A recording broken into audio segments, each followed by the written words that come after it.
যেমন কোরআনুল কারীমের সূরাতুল জুমআর 10 নং আয়াতে আল্লাহ বলেছেন,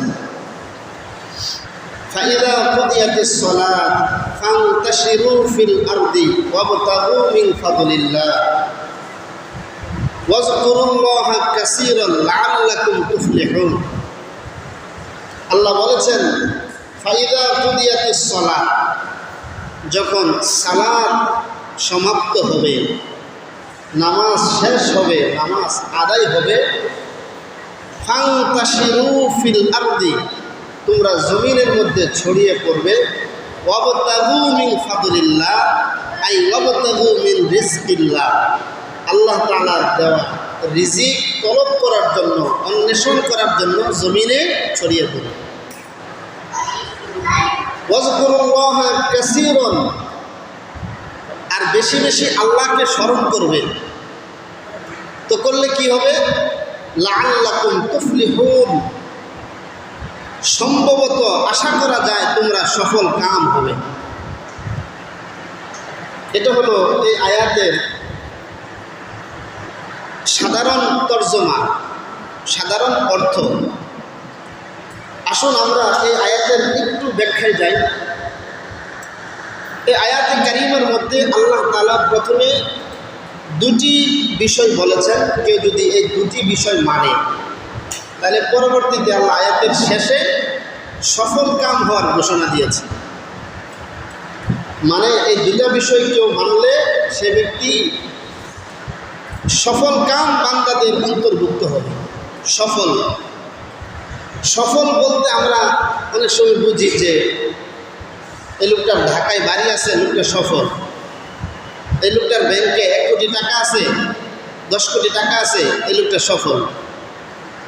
কিন্তু শুধু বাড়ি থাকলে, টাকা থাকলে লোকটা কি না? আল্লাহর আদালতে সফল না।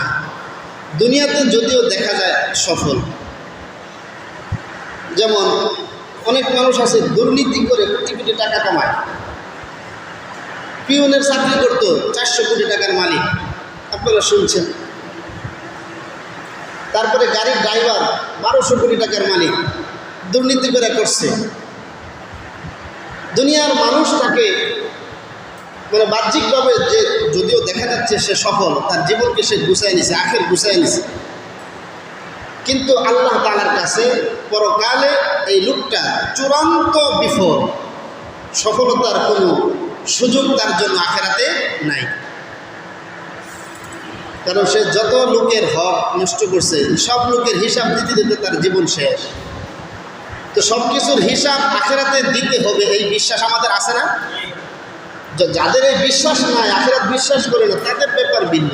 কিন্তু আমরা মুসলিম হিসাবে বিশ্বাস করি আমাদের কৃতকর্মের হিসাব আল্লাহর কাছে দিতে হবে। তো শুধু গাড়ি বাড়ি থাকলে সফল না। যে লোকটা আল্লাহর আদালতে সফল, সেই লোকটাই চূড়ান্ত কি সফল। তো আল্লাহ এই আয়াতে কারিমের মধ্যে বলেছেন দুটা কাজ করলে সফল হবে। 1 নম্বর, ফাইদা কুদিয়াতিস সালাত, নামাজ শেষ হবে, তারপরে তোমরা রিজিকের জন্য জমিনে নামবে।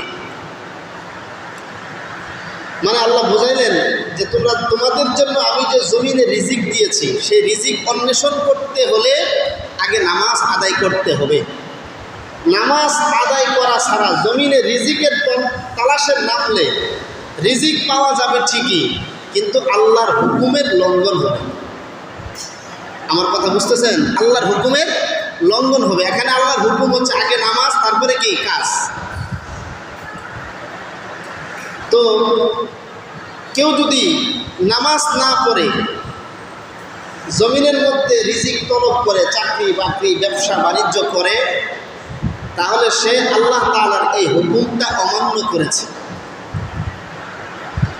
দ্বিতীয় আরেকটা আল্লাহ বলেছেন যে ওয়াজকুরুল্লাহা কাসীরান, এই যে রিজিক তলব করার জন্য আমরা যে জমিনে নামি, কেউ চাকরিতে যায়, কেউ ব্যবসায় যায়, কেউ খেতে খামারে, কেউ গাড়ি চালায়, এই যে কাজগুলো আমরা করি রিজিক তলব করার জন্য, রিজিক অন্বেষণ করার জন্য, এই কাজ করতে গিয়ে আল্লাহ বলেছেন আমারে ভুলো না, ওয়াজকুরুল্লাহা কাসীরান, বেশি বেশি আমি আল্লাহকে স্মরণ করো। এখন আল্লাহর স্মরণটা কি? সুবহানাল্লাহ সুবহানাল্লাহ, এটাও তো আল্লাহর স্মরণ, আল্লাহরে ডাকতেছে। আল্লাহর স্মরণ দুইভাবে হয়। কয়ভাবে ভাই? দুইভাবে। একটা হচ্ছে আপনার লফজান আল্লাহকে স্মরণ করা, আল্লাহর নাম নিয়ে ডাকলাম, আল্লাহ আল্লাহ সুবহানাল্লাহ আলহামদুলিল্লাহ, এই যে আল্লাহর নাম নিয়ে আল্লাহকে ডাকলাম, এটা হলো লফজান আল্লাহকে স্মরণ করা। আর আরেকটা হচ্ছে মানান আল্লাহকে স্মরণ করা। মানান কি? মানান হচ্ছে যেখানে আল্লাহ তাআলার যে হুকুম আছে সেখানে সেই হুকুম মানা, এটা আল্লাহর স্মরণ। যেখানে যে নিষেধ আছে সেই নিষিদ্ধ জিনিস পরিহার করা, এটা আল্লাহর স্মরণ। যেমন আমি মনে করেন চাকরি করি, একটা অফিসার, এক অফিসের দায়িত্বে আমি আছি।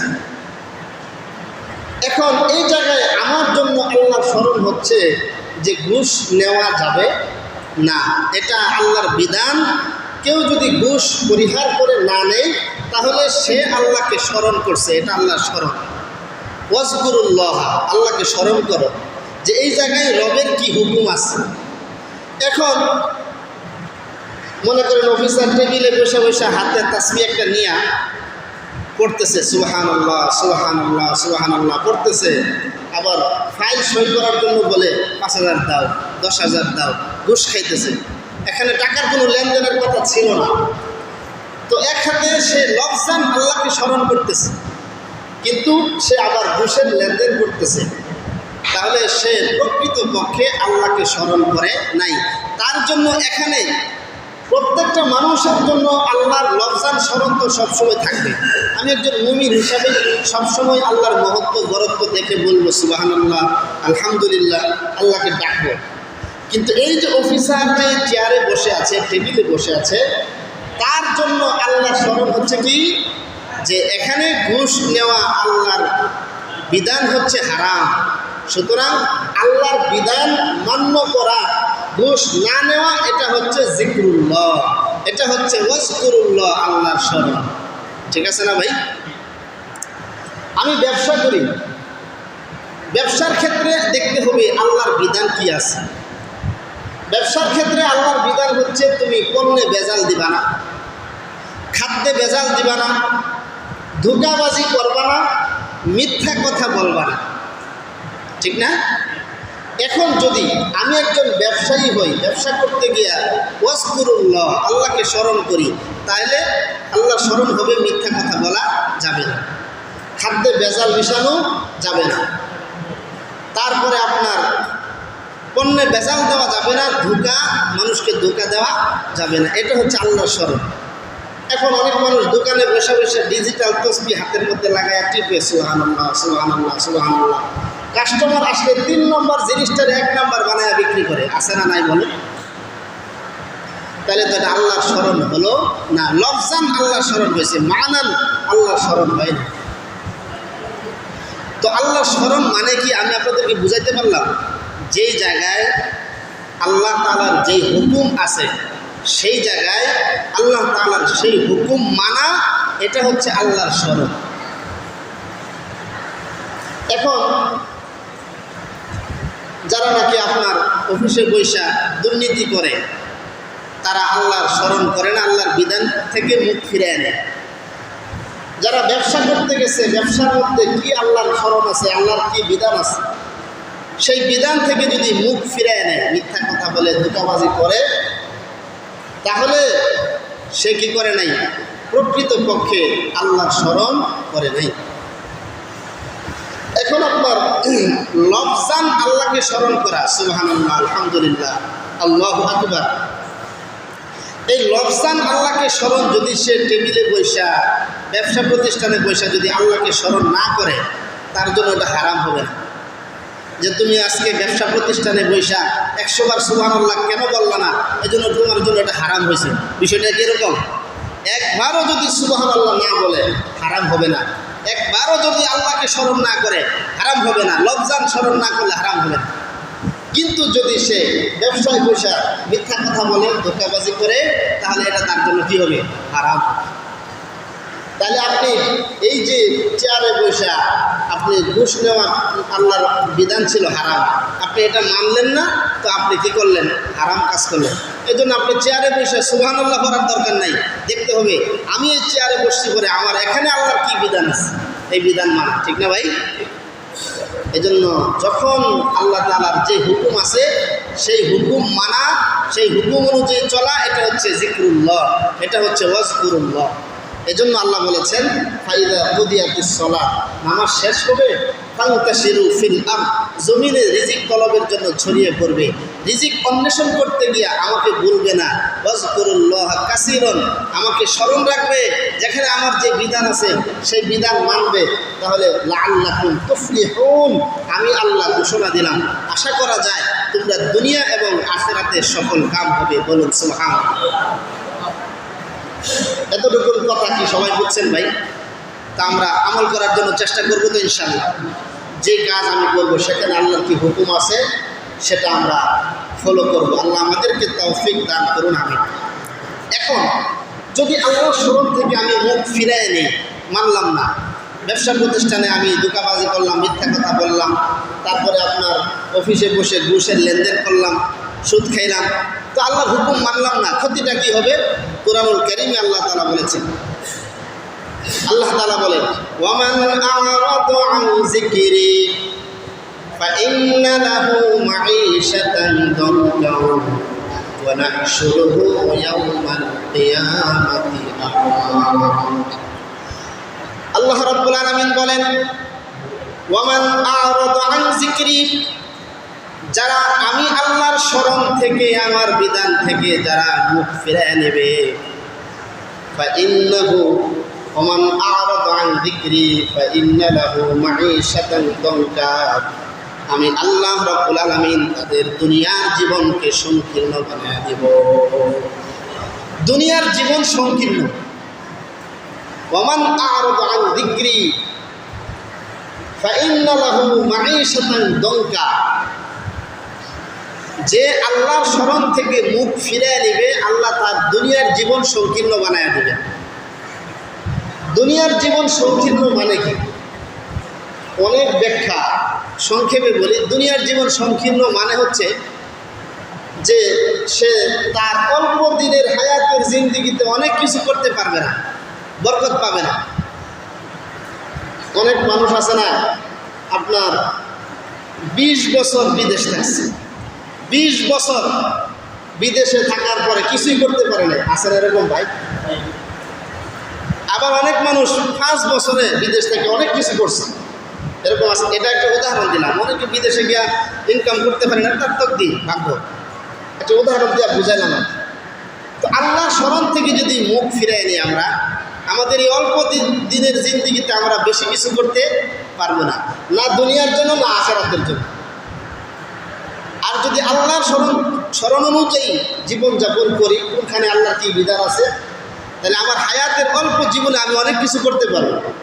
আমার হায়াতের অল্প জীবনে আমার দুনিয়ার দিক দিয়ে অনেক কিছু করতে পারবো, আখিরাতেও অনেক আমল করতে পারবো আখিরাতের দিক থেকে। এই জন্য আল্লাহ রাব্বুল আলামিন বলেছেন ওয়ামান আ'রাদা আন যিকরি ফাইন্না লাহু মাঈশাতান দানকা, যারা আমার স্মরণ থেকে মুখ ফিরিয়ে নেবে আমি আল্লাহ তাদের দুনিয়ার জীবনকে সংকীর্ণ বানায় দেব।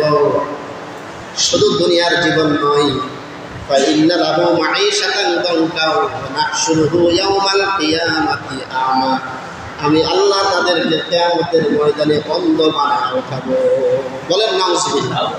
কিয়ামতের ময়দানে তাকে অন্ধ বানায় উঠাবেন। ওয়া নাহশুরুহু ইয়াওমাল কিয়ামাতি আ'মা ক্বালা রাব্বি লিমা হাশারতানি আ'মা, বান্দা ডাক দিয়া বলবে আল্লাহ হাশরের ময়দানে আমাকে কেন অন্ধ বানায় উঠাইলেন?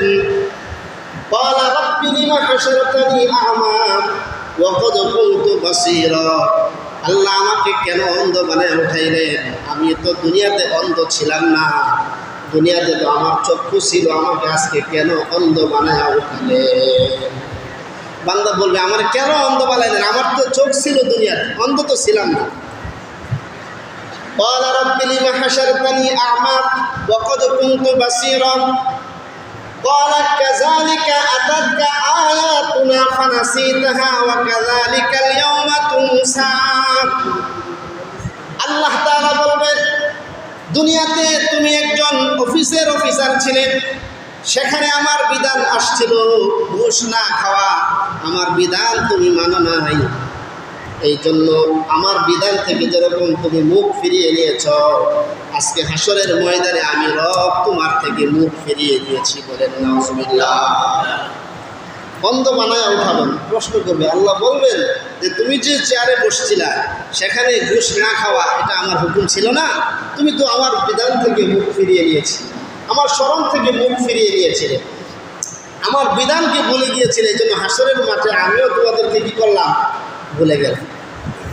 এই জন্য যে জায়গায় আল্লাহর যত বিধান আছে সেই জায়গায় আল্লাহর বিধানগুলো আমরা যদি মানি তাহলে সেটা হবে মানান হাকিকতান আল্লাহর স্মরণ। ঠিক না বা ঠিক বলো? আমরা চেষ্টা করবো ইনশাআল্লাহ। এই জন্য আমরা বলতেছিলাম যে আল্লাহ তাআলা রিজিক জমিনের মধ্যে রেখেছেন এবং রিজিক অর্জনের জন্য চেষ্টা করার কথা বলেছেন, জমিনে ছড়িয়ে পড়ো, রিজিক তলব করো।